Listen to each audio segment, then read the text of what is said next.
Welcome to Through Ancient Eyes, where I share unexpected insights about the ancient Near East to uncover how much better our God is compared to any other power that we might ever want to put our hope and our trust in.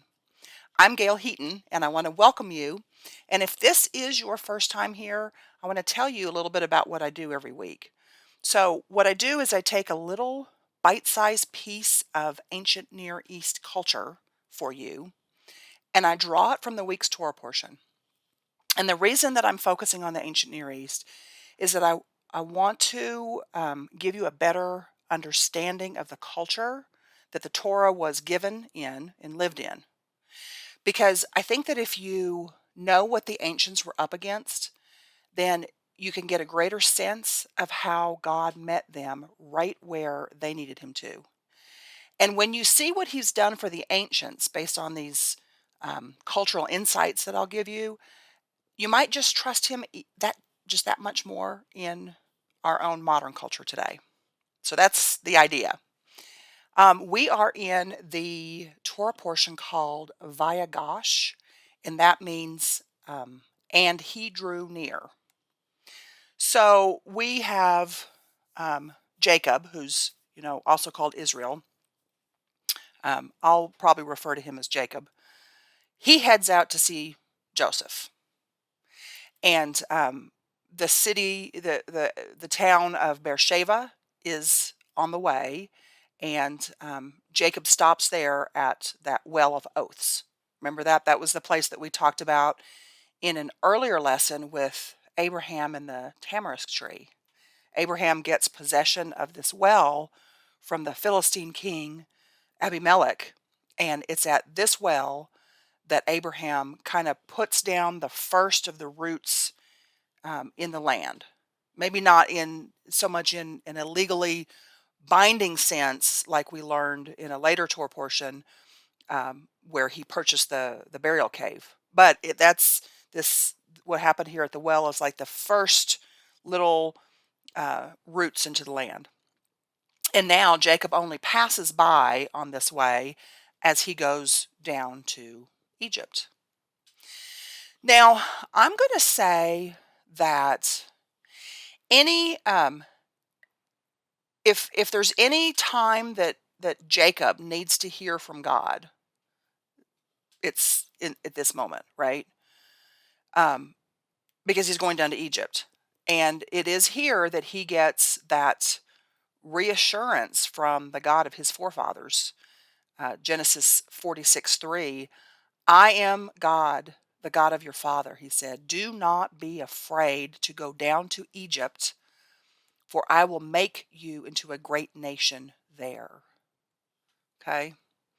Now, it's that if God was going to speak, that would be one of the times that he would be a good time to do it and a good thing to say, because you know Egypt isn't the promised land, right? Um, and Jacob needs assurance that God is still in control, that he still has this grand plan that Jacob's heard being passed down from his forefathers.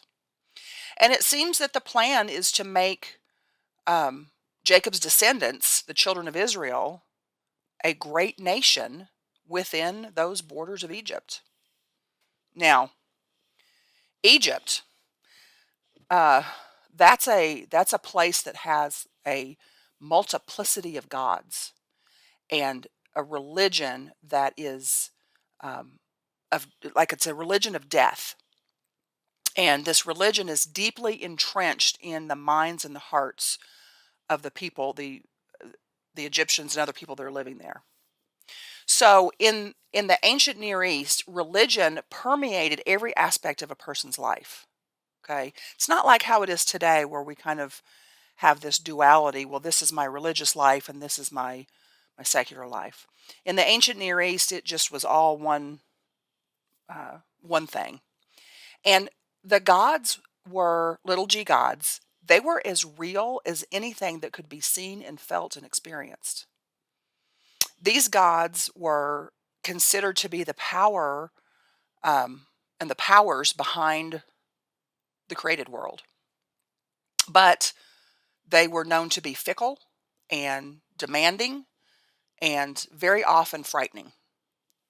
So as we move along with Jacob and his family going down to Egypt, and as you're reading these Torah portions, as we get into finishing up Genesis and get into Exodus, where we're deep in Egypt, I want you to remember that God set forth his word in a culture that was that already had like defined beliefs. Okay, and this included what the people believed about the heavenly realm.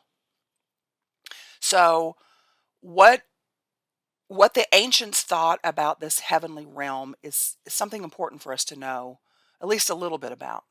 Okay, um, and it's important for us to know it whether we understand that world or not, whether we agree with that world or not. Because we need to know what they thought in order for us to better understand the text and why God said the things he said, did the things he did within that culture. Okay. Now, um, oftentimes when we examine ancient beliefs, we have to kind of suspend our own modern sensibilities so that we can see through ancient eyes. So, in this lesson, I want to give you just a basic introduction into two ancient Near East constructs. Okay. The unseen world and kingship. All right. And we're going to take one at a time. So, the first one up is the unseen world. This is a fascinating world, and it's so very different from ours, how we view things. We in modern times, we've kind of lost this sense of an unseen world. Although we do still, for the most part, believers still acknowledge the existence of Satan and angels and spiritual reality, right? So, no matter where you currently fall out in the belief about whether there were or are little g gods that people worshiped instead of or sometimes alongside the God of Abraham, be assured that Abraham, Isaac, Jacob, this culture, they believed it.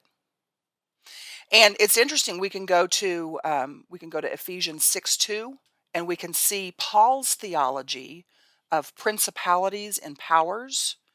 That's actually derived from the same worldview that I'm going to be kind of unfolding for you. So in Ephesians 6:2, he says, "For our struggle is not against flesh and blood, but against the rulers, the authorities, the powers of this dark world, and against the spiritual forces of evil in the heavenly realms." Okay? So, rulers and authorities and powers, spiritual forces, these were geographical dominion terms specifying the gods that were said to control those places that Paul was ministering in. And Paul was ministering in those places to show them that through Messiah's resurrection, Messiah has the power to free us from bondage to those particular powers. So, the world of the ancient Near East, they acknowledged a spirit realm that was separate and different from our material world. So, this realm that's inhabited by spirit beings. And the term divine to the ancients meant inhabitants of this realm. So, the gods inhabited this realm. Okay. And they were said to come together to feast and to argue and to debate different matters and to render judgments. And it was said that major decisions between these beings were done in a divine council. Okay. This divine council is really interesting. Um, even in scriptures, it refers to God having his own divine council. Psalm 89 and Daniel 7 are, and then there's other places where it mentions this. And then apparently this idea of a divine council is attested to in ancient Sumerian, Akkadian, Old Babylonian, and some ancient Egyptian sources that we know of. So, taking this worldview into the notion of one supreme God, that meant that there was a belief in spiritual beings that were created by God. Some were loyal and some weren't. And this translated into the paradigm of spirit beings that were employed by God in authoritative jobs and assigned duties in this divine council headed by God. And then in Psalm 82, which I'll read to you, we'll see this idea of a heavenly council or assembly. So let's read that, starting with verse 1. God presides in the great assembly. He renders judgment among the gods. How long will you defend the unjust and show partiality to the wicked? Defend the weak and the fatherless. Uphold the cause of the poor and the oppressed. Rescue the weak and needy. Deliver them from the hand of the wicked. The gods know nothing. They understand nothing. They walk about in darkness. All the foundations of the earth are shaken. I said, you are gods. You are the sons of the Most High, but you will die like mere mortals. You will fall like every other ruler. Rise up, O God, judge the earth, for the nations are your inheritance. Okay? So here we read that God presides in the great assembly. He renders judgment among the gods. Now, the psalmist here is saying that the gods are faulted for judging unjustly, implying that these beings had some kind of jurisdiction over over the nations, right? And this is also hinted at in Deuteronomy 32:8. So these gods were condemned by God in that verse 6 and 7. You are gods of the Most High, all of you. Nevertheless, like men, you shall die and fall like any prince. Now, in the ancient Near East, the word son was the name for like the emissary of the king, whether that person was actually a true, a true son or not, whether they were even adopted or not. We can kind of think of that role that Joseph played to Pharaoh. And we mentioned, but anyway, I won't go into that. So interestingly, this ancient worldview can actually be alluded to at other places in the Bible. Some of which I mentioned before, and there's more, and then also in some extra biblical literature, including some literature that was like contemporary to Yeshua's time. If so, there's a lot more to be said about this, and if you're interested in this subject and you want to learn more, I would recommend Michael Heiser. He has a number of books on this subject. One of them is The Unseen Realm: Recovering the Supernatural World of the Bible. Now, you're not going to agree with everything he says, and I don't agree with everything he says, but this is you know how some scholars kind of hone in on certain subjects. This is one of the subjects that he's honed in on, and so there's a lot of good information there. So, I guess one of the things that I want you to catch here is that these ancient beliefs are not typical to us today, right? And we need to be aware of that. But at the very least, it makes sense that the biblical text, our scriptures, would use imagery and ideas from this early culture, from this perspective, right? And including the idea that gods really did exist. Some loyal to God, like I said before, and some disobedient. And so the idea was that's where we get the idea of the struggle for good versus bad. Again, if we're going to understand the Bible in its own context, which I truly believe that is a good thing for us to do as a first step in being able to apply this ancient book to our lives, we're going to come across ideas that challenge us. Okay. Now, today we say There is only God, and all the others are not real.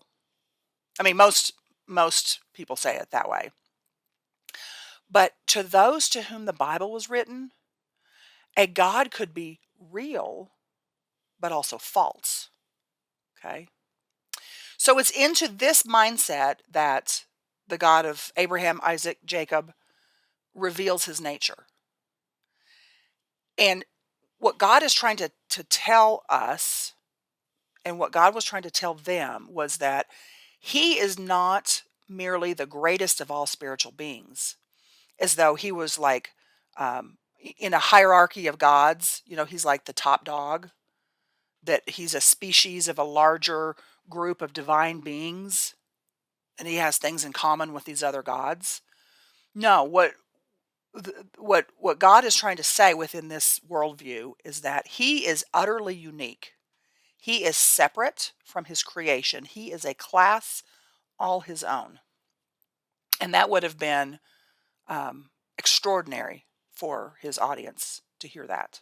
We may take that as a given today, but we also today don't think that there's other gods vying for our time and attention and allegiance. So here's one place where I want to share where God kind of reveals his distinctiveness. Isaiah 40 through 45, pretty much all of that is devoted to the uniqueness of God, is indicated by this so-called trial of the false gods. And so in these passages, they're fascinating. God distinguishes himself to his entire creation, including these gods. So Isaiah 40:18 says, "With whom then will you compare God? To what image will you liken him?" And then in Isaiah 43:10 he says, "Before me no God was formed, nor will there be one after me." So it's God alone who created the heavens, and there is no one like him, no other one like him. Isaiah 45:18. This is what the Lord says: "He who created the heavens, he is God. He who fashioned and made the earth, he founded it.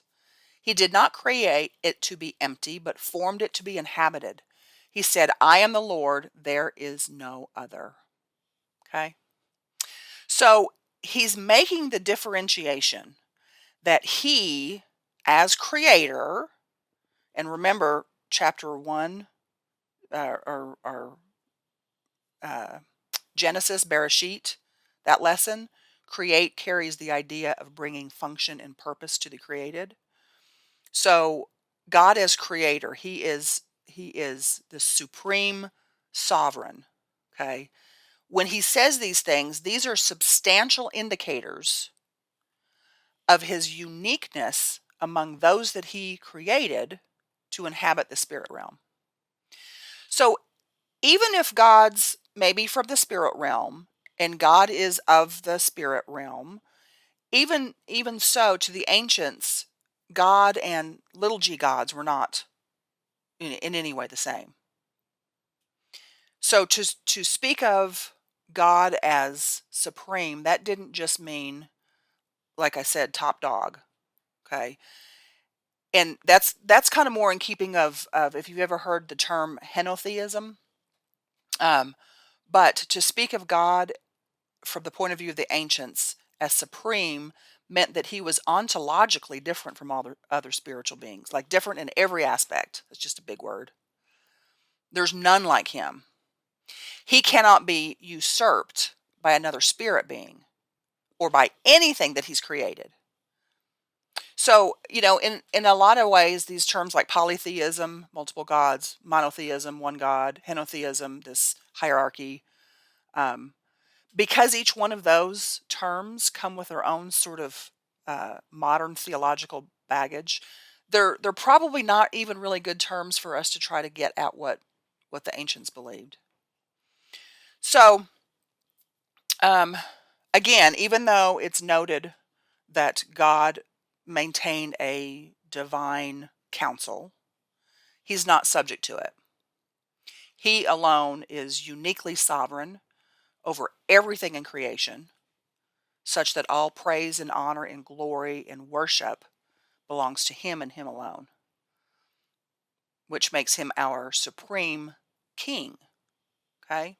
So now, in the remainder of the lesson, let's talk about the idea of kingship in the ancient Near East. Okay, so a central feature of nearly every ancient Near East society was this idea of the kingship, rule by divinely appointed kings. Okay.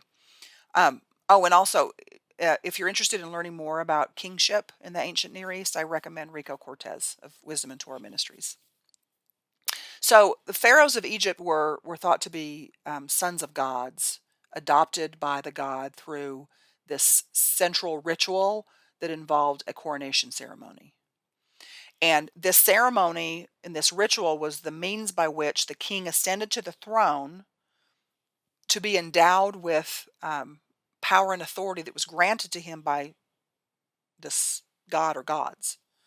So it was through those gods that the king was his authority and his rule was made possible. So let's take a look at a couple of kind of interesting coronation rites. Okay, so they were done in secrecy and only viewed by the initiated priests. Took place in a sacred space, frequently in temples, and it would involve these sort of rebirth rituals, things like acting like you're brand new to the world, acting like a newborn baby, uh, being swallowed by a monster. That's weird, right? Being endowed with divine qualities, going through a burial ceremony, or just being reawakened somehow. And these rites, these coronation rites, were associated with the creation of the world. The ascension to the throne would take place on the morning following the death of the former king. And there was like a ritual combat that would be acted out in these coronation rites. And the reason was because the world was considered to be a place of continuing conflict between the powers of order and chaos. So that was depicted in the coronation ceremony. And then there'd be this processional. The king would kind of tour his land. The subjects would come out and pay him honor. And a lot of times this progression would follow the processional would follow the progression of the sun. And then the king was given a crown. So in Egypt, Pharaoh was given two of them, one for Upper Egypt and one for Lower Egypt. So within this kingship in the ancient Near East comes this concept of righteousness and justice. Okay, doing what's right and good and just. Now we hear this term, and we think of the God of Abraham, but it was actually a very significant aspect of the ancient cultures in Egypt. And most of us think of when we think about pagan, we think unrighteous and we think injustice. And that's how I thought. And it was interesting to me to learn that actually these things were hugely important in the ancient Near East. Now, these concepts got intertwined with their worship system involving multiple gods, though. Okay. For example, it was thought that what kept the forces of chaos at bay was righteousness and justice. That's called Ma'at in the Egyptian language. And so the Egyptians worshipped a deity called Ma'at. She was a goddess. So here's a picture of Ma'at, goddess of truth, justice, harmony, balance. Notice that she's got outstretched wings. Sometimes she's depicted with having scales in her, measuring scales in her hands. Now, notice that feather in her headdress. So it was incumbent upon these kings to rule with Ma'at in mind. And that included taking care of the poor, the widow, homeless, orphans. So Egyptians believed that after death, a person's heart, this also includes how much more so for a king, that the heart would be weighed on a scale against that feather of Ma'at. So if the evil in the person's heart was greater than truth and justice of Ma'at, so if it was heavier than the feather, then there was this creature, this grotesque creature that would come and devour the heart And that would ensure that the person had no afterlife, no eternal life. So to have a heavy heart meant the person's goodness was weighed against the scales of Ma'at and found wanting. Now, I'm wondering if you are thinking ahead to Exodus and all those places where it says Pharaoh's heart was described as heavy. Yes, you are definitely onto something. That was a way to say that his heart was becoming too heavy to survive judgment. Okay. Now, we know that it's God who weighs the heart or judges the hearts of humankind, not the goddess Ma'at. In Proverbs, here's a couple places where it talks about God weighing the heart. Proverbs 21. In the Lord's hand, the king's heart is a stream of water that he channels toward all who please him. A person may think their own ways are right, but the Lord weighs the heart. Proverbs 24:12. If you say, but we know nothing of this, does not he who weighs the heart perceive it? Does not he who guards your life know it? Will he not repay everyone according to what they've done? And Job 31:5 says, if I've walked with falsehood or my foot has turned after deceit, let God weigh me in honest scales, and he will know that I'm blameless. So the falseness of Ma'at is because it's God, not Ma'at, who's the fullness of righteousness and justice. As it says in Psalm 89:14, righteousness and justice are the foundation of your throne. Love and faithfulness go before you. Now, God's judgments are merciful, and his judgments always have redemption in mind, but not so the kings and the gods in the ancient Near East. Because ancient Egypt was a society that glorified power, and it glorified and it worshiped the ones that held this power. Now, later we're going to read about that Pharaoh that knew not Joseph. He was cruel and he didn't embody any of the principles of righteousness and justice that was expected in their own culture. Okay, now that's the key part that I want you to take with you, because this is the Pharaoh that God will challenge in that account of the 10 plagues. And you're going to be able to see why God was justified to bring an actual legal covenant lawsuit against that Pharaoh for oppressing God's people. Very interesting. We have one more Torah portion next week in Genesis, and then we can get deep into the book of Exodus. So I will see you next week, and until then, be blessed.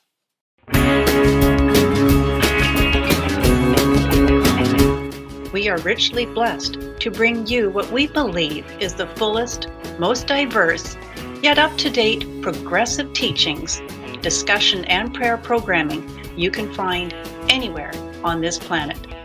Be sure to take the tour of the MessianicLambRadio.com website. I'm Susan Hoogie, thanking you for joining us on the Messianic Lamb Video Network.